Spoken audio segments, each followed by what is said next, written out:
అద్భుతంగా పనిచేస్తుంది.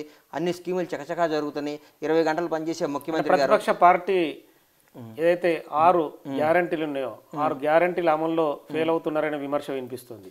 ఎవరికి విమర్శించారు? బీఆర్ఎస్ పార్టీ అవతల బీజేపీ ఉన్నది కదా. బీజేపీ వాళ్ళు మొన్నటి వరకు పాలించిన బీఆర్ఎస్ పార్టీ కాదన్నా.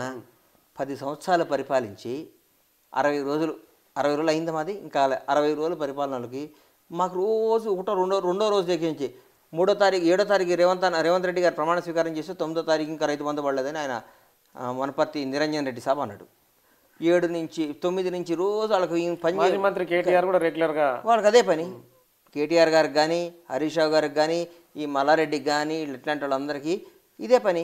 ఏ పని ట్వీట్ కూడా చూశారు మీరు, కనకపు సింహాసనం అనే టైప్లో ఒకటి సుమతి. అది ఆయనకే వర్తిస్తుంది సార్, అది ఆయనకే వర్తిస్తుంది. అది రేవంత్ రెడ్డి గారు ఆయన ఎవరిని చేసిండో కానీ ఆయనే వర్తించుకొని ఆయన వేసుకున్నాడు. అది ట్వీట్ చేసిన ఆయనే వర్తించుకున్నాడు. ఇవాళ భారతదేశంలో నంబర్ 1 ముఖ్యమంత్రి రేవంత్ రెడ్డి గారు, అద్భుతమైన ముఖ్యమంత్రి రేవంత్ రెడ్డి గారు. తట్టుకోలేము మనం. అందన ద్రాక్ష పుల్లనా, సీఎం కుర్చీ నీకు అందదు, నీకు పుల్లగా ఉంటుంది, బాధగా ఉంటుంది, కష్టంగా ఉంటుంది, తట్టుకోలేవు, భరించలేవు.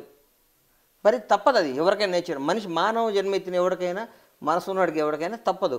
అనుకున్న దాన్ని రీచ్ కాకపోతే, అనుకున్న దాన్ని కొట్టకపోతే బ్యాడ్ లక్ అనుకోకుండా, అరే అది కాదు ఆడు అట్లా చేసిన కాబట్టి ఇట్లా అయిండు. ఓడిపోయిన ప్రతి ఒక్కడు గెలిచడం మీద సహజంగానే బయట ఇట్లా బాధపడటం, కుళ్ళుకోవటం న్యాచురాలిటీ. అదే మనిషి జన్మ.